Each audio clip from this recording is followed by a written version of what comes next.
tema tan importante que es el de la aprobación fiscal en Colombia, la aprobación de lo que se conoce como el presupuesto 2025. Don Juan, a ver si me ayuda a entender esto con el profe. Entonces está claro que el efecto práctico de la no aprobación del presupuesto es que el Congreso le está diciendo al Ejecutivo, al gobierno: no tengo confianza y no le voy a aprobar una reforma tributaria. Porque lo que usted está pidiendo es mucho más de la plata que tiene. Así es. Es mucho más. Entonces, o se ajusta con lo que tiene o no vamos. Eso es así de sencillo. Ahora, el gobierno tiene la posibilidad de decir: no me importa lo que ustedes digan, yo me voy derecho. Pero ya le dijeron: no te vamos a aprobar una reforma tributaria. ¿Es así? Es así porque la ley, Luis Carlos, permite que se supla la falta de acuerdo en el Congreso con un decreto para el presupuesto, pero no para los impuestos. Claro. Y la ley de financiamiento estaba amarrada al monto que no le aprobaron, entonces no puede haber ley de financiamiento y Petro no los puede aprobar por decreto. Si lo hubiera hecho por separado, tal vez sí, pero la amarró. Como siempre ha sucedido, Luis Carlos. Pero en este...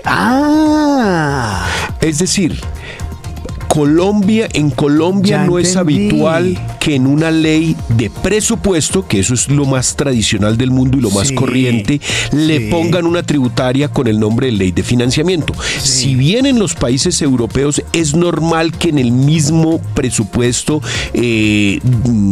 analicen cómo se va a financiar ese presupuesto y se puede convertir en una reforma tributaria. Aquí en Colombia la idea de Ricardo Bonilla fue hacer un proyecto siamés, Luis Carlos. Siamés del presupuesto y siamés de financiamiento con reforma tributaria. Si se muere el presupuesto, pues automáticamente se muere la tributaria. Perdón, digo una cosa, Juan, una cosa. Es que es solamente para el ejercicio académico y de entendimiento de todos. Porque si no nos seguimos enredando. Este problema lo crea el gobierno. Claro, sí, claro, obvio, lo crea con un presupuesto inflado, lo crea por la falta de austeridad y de buen criterio a la hora de contener el derroche, y lo crea incumpliendo la promesa de no seguir incrementando la carga tributaria. Entonces aquí meten gastos que requerían chuparle a los colombianos de sus bolsillos otros 12 billones. ¿Para qué es una ley de financiamiento? Que también tal vez es clave para que entiendan nuestros oyentes.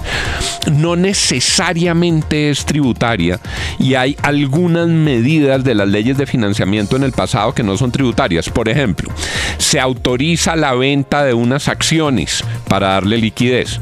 Se autoriza la rentabilización de algunos activos improductivos del Estado, habilitándolo para hacer algunos negocios. Se autoriza, cuando no existía la regla fiscal, que se tomen unos créditos adicionales. Se autorizan en rollovers de deuda de acuerdo con todo lo que hay en la Comisión de Crédito Público. Es decir, la ley de financiamiento era para tapar un hueco, pero aquí el tema terminó siendo no mayores eficiencias, no disposición de activos, no ejercicios crediticios, sino impuestos, impuestos, impuestos. Y por eso es que la Constitución también garantiza el principio de que los impuestos requieren del concurso de los dos poderes públicos. El Congreso, que los aprueba a partir de una propuesta del gobierno. Pero el gobierno propone, y si el Congreso no aprueba los impuestos, pues no hay impuestos. Don Juan, entonces nos querían meter gato por liebre. Pues nos querían meter lo que un embuchado. Un embuchado, lo que llaman en algunos sitios de consumo de alimentos un combo. Un combo envenenado. Empaquetaron dos discusiones que son neurálgicas dorsales para la economía. El presupuesto más reforma tributaria en un solo debate, digamos, en 4 debates, en las terceras de Senado, en las cuartas de Cámara. Es decir, iban dos reformas, dos proyectos. Ese embuchado, Juan, profe, qué placer además tenerlos a los dos que nos pueden explicar a los colombianos bien esto. Que sabe más de economía, que es el profe Quijano, y nuestro faro luz y guía, don Juan Lozano. Sensei. Entonces, permítame preguntarles, ¿en la historia reciente ya nos habían querido clavar ese combo pollo o no? No, recientemente. Esta es la primera vez que nos querían meter pechuga con ala. No, la primera vez. En el gobierno de Duque no lo vi. Sí. Es que yo no me acuerdo de este pechuga con ala, no me acuerdo. Ocampo, él radicó, no fue el 7 de agosto, sino el 20 de julio del 2022, solo la reforma tributaria, no se hablaba de presupuesto. O sea, nos querían hacer un paquetazo fiscal. Sí, exacto. Y lo que pasó fue que el Congreso le dijo al presidente, pare. Mamola, pilas que nos dimos cuenta. Ojo. Sí. ¿Nos quieres fregar con J? Entonces nosotros te la vamos a devolver. ¿Alguien? No es como dice el ministro, que es por primera vez, que no sé qué, que nos bloquearon. No, paja, mentira. Ustedes querían clavarnos y el Congreso se paró. Pero, perdón, los que me están viendo en YouTube, me voy a parar y voy a aplaudir al Congreso. Pero... Sí, muy bien. Senseis. Sensei. ¿Sabe Luis Carlos que yo creo que todo este debate va envenenado? Sí.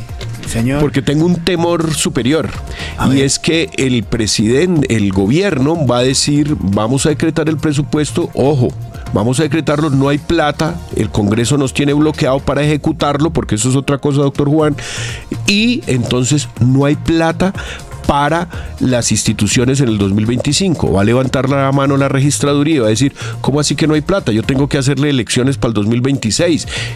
Mi presupuesto no puede... entonces van a generar un problema posterior. Entonces van a empezar a ver a quién le alcanza la cobija. Exactamente, es porque soy mal pensado, pero yo sí creo que va a haber un problema superior. Ahora, ¿qué pasa en este momento? Se están reuniendo porque el gobierno dice, no, yo me quiero reunir con los congresistas y explicarles, y tienen hasta el domingo inicialmente. ¿Es esa la fecha? Sí, esa es una fecha de ley, Luis Carlos. Sábado a la medianoche. Esa es una fecha definida por la ley. Y el sentido de esas fechas es que con buen criterio no se quiso dejar esto para que en pupitrazos de medianoche el 30 de diciembre nos metieran presupuestos, impuestos.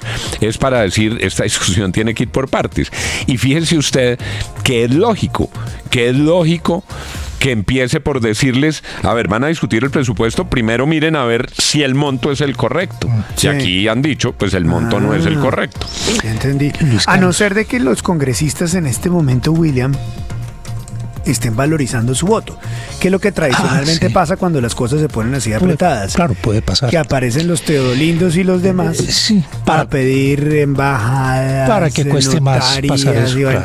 Pero lo importante es pensar que los congresistas ya se dieron cuenta que no pueden ser cómplices. Notarios. Cómplices, sobre todo, William, de una vaina que va a terminar matando a los colombianos, pues a la clase media. Y ahí hay otro punto de trámite, Luis Carlos, aprovechando este espacio didáctico que nos están dando el profesor Quijano y el doctor Lozano, y es la discusión que hay sobre si está hundido o no el proyecto, porque el ministro Bonilla dice que se requiere que se rechace la propuesta del gobierno por las 4 comisiones. Ayer la rechazó la Comisión Tercera del Senado. Escuchamos a la senadora Angélica Lozano manteniéndose en la misma línea del ministro Bonilla, pero hay muchas voces en el Congreso que dicen que ayer se hundió. Con que una sola de las comisiones hubiera rechazado la propuesta, el monto ya está hundido. Claro. Don Juan, si el presupuesto finalmente no pasa, ¿qué es lo que todos esperamos ocurra? Si el presupuesto no pasa, el gobierno hace un decreto, pero no tiene la plata. Entonces... No, tiene, por razones de trámite, Luis Carlos, yo estuve revisando esto anoche con mucho detalle, muchos antecedentes. Lo único que el gobierno puede expedir por decreto es el presupuesto que inicialmente presentó. El ministro de Hacienda no puede hoy sacar por decreto un presupuesto distinto. Y luego está previsto en toda la normatividad presupuestal que al comienzo del año tienen que hacer una liquidación y unos ajustes al presupuesto. En muchos años se hace para adicionar unas rentas y distribuir algún excedente. En un año como este, ese decreto de liquidación presupuestal tendría que estar acompañado de un recorte para que los gastos se ajusten a los ingresos. Eso es inédito. Veo de otra manera, ¿sabes? Esto es inédito, pero es el camino legal, porque la ley no le permite al presidente expedir un presupuesto distinto. ¿Cuál sería la única ruta, Luis Carlos, la que mencionábamos hace un instante? Que se pongan de acuerdo antes del domingo en un monto, que en esas cosas como dramáticas que ocurren aquí, Congreso y